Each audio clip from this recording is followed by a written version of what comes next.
Je suis un homme ridicule. Maintenant, ils disent que je suis fou. Ce serait une promotion s'ils ne me trouvaient pas toujours aussi ridicule. Mais maintenant je ne me fâche plus. Maintenant je les aime tous. Et même quand ils se moquent de moi, c'est surtout là peut-être que je les aime le plus.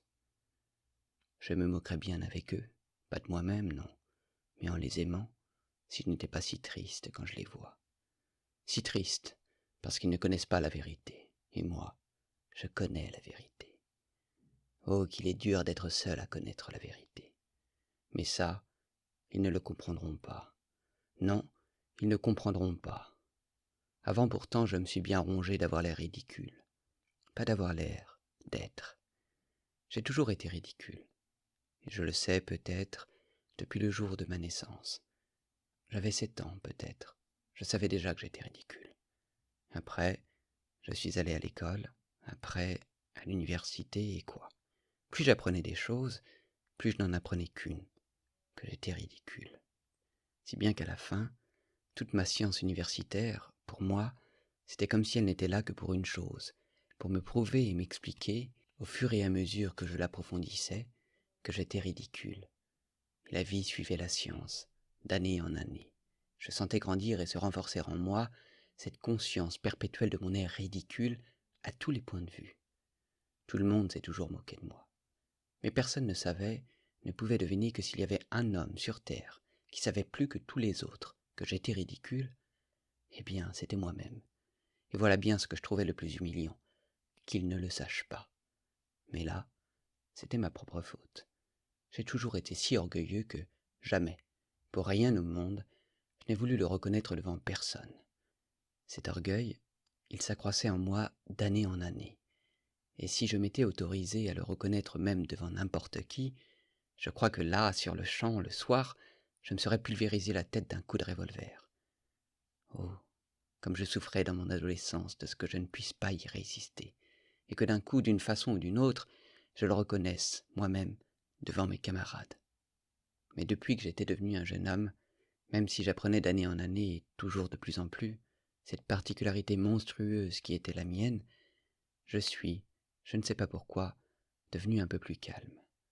Et justement, je ne sais pas pourquoi parce que, jusqu'à maintenant, je suis incapable de dire pourquoi. Peut-être parce qu'une circonstance faisait croître une angoisse terrible dans mon âme, une circonstance infiniment plus forte que tout mon être, je veux dire cette conviction constante qui m'avait pénétré que tout au monde, partout, était égal. Cela, je le pressentais depuis très longtemps, mais cette conviction totale m'est venue au cours de cette année, et bizarrement, d'un coup. J'ai senti d'un coup que ça me serait égal qu'il y ait un monde ou qu'il n'y ait rien nulle part. Je me suis mis à entendre et à sentir par tout mon être qu'il n'y avait rien de mon vivant. Au début, j'avais toujours l'impression que, par contre, il y avait eu beaucoup de choses dans le passé, mais après, j'ai compris que dans le passé non plus il n'y avait rien eu, que c'était juste, je ne sais pourquoi, une impression. Petit à petit, je me suis convaincu qu'il n'y aurait jamais rien non plus. À ce moment-là, d'un coup, j'ai cessé d'en vouloir aux hommes, je ne les ai presque plus remarqués. Vous savez, ça se disait même dans les détails les plus infimes. Par exemple, ça m'arrivait, je marchais dans la rue, je me cognais à quelqu'un. Et pas parce que je pensais à quelque chose, à quoi pouvais-je bien penser. J'avais complètement arrêté de penser, à ce moment-là. Ça m'était égal. Si encore j'avais résolu les questions. Oh, je n'en avais résolu aucune, et Dieu sait qu'il y en avait. Mais tout m'était devenu égal, et les questions s'étaient toutes éloignées. Et donc, mais après ça, j'ai su la vérité.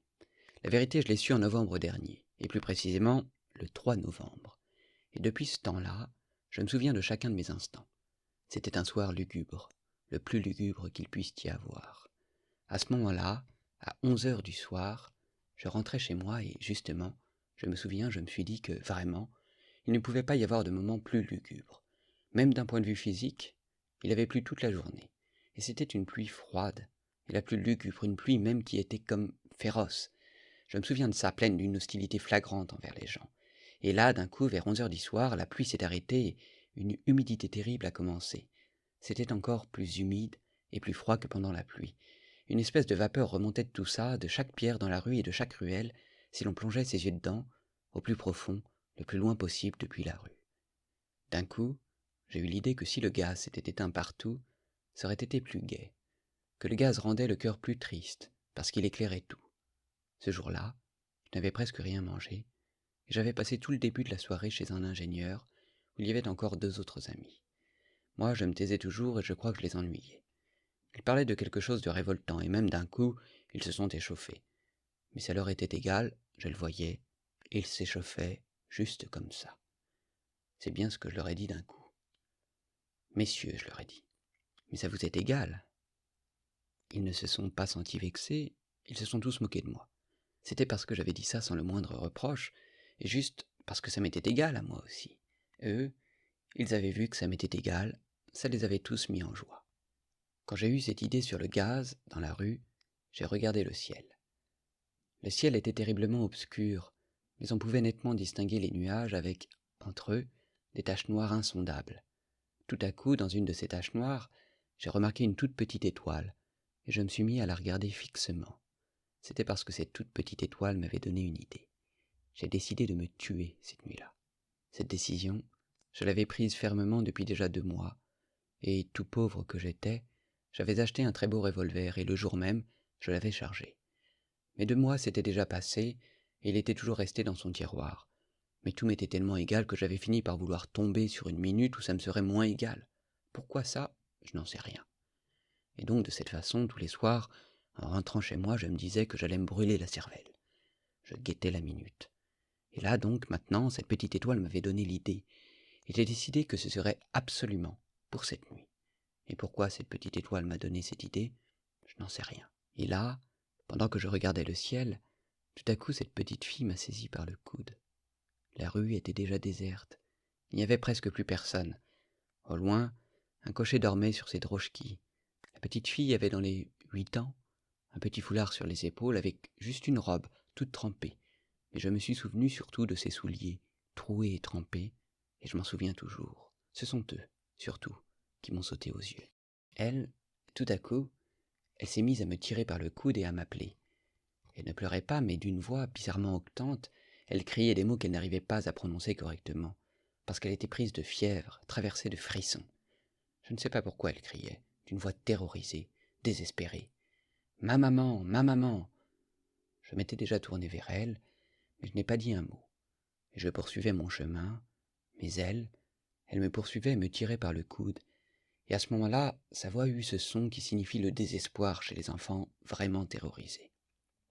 Ce son, je le connais. Même si elle n'articulait pas les mots, j'ai bien compris que sa mère était en train de mourir je ne sais où, ou bien que quelque chose leur était arrivé, et qu'elle avait couru appeler quelqu'un, trouver quelque chose pour aider sa maman. Mais je ne l'ai pas suivie, et au contraire, j'ai eu tout à coup l'idée de la chasser. J'ai commencé par lui dire d'aller trouver un gendarme. Mais d'un seul coup, elle a joint ses petites mains comme pour me supplier, et en sanglotant, en haletant, elle courait toujours à côté de moi et ne me lâchait pas. C'est là que j'ai tapé du pied et que j'ai crié. Elle s'est juste exclamée « Monsieur, monsieur !»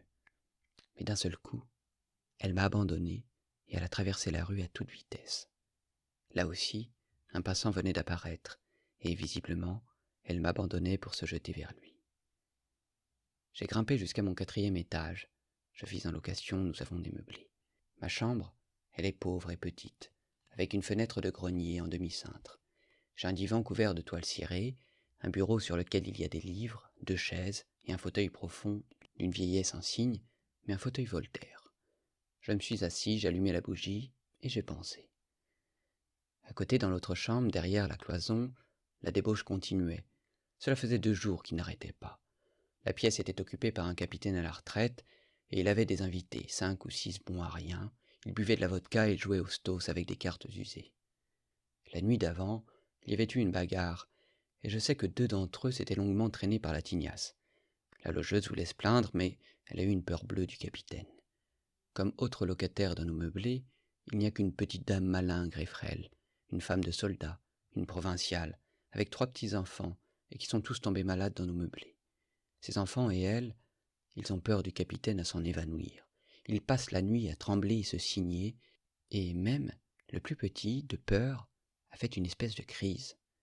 Ce capitaine, je le sais de source sûre, Il lui arrive d'arrêter les passants sur le Nevski et de demander l'aumône.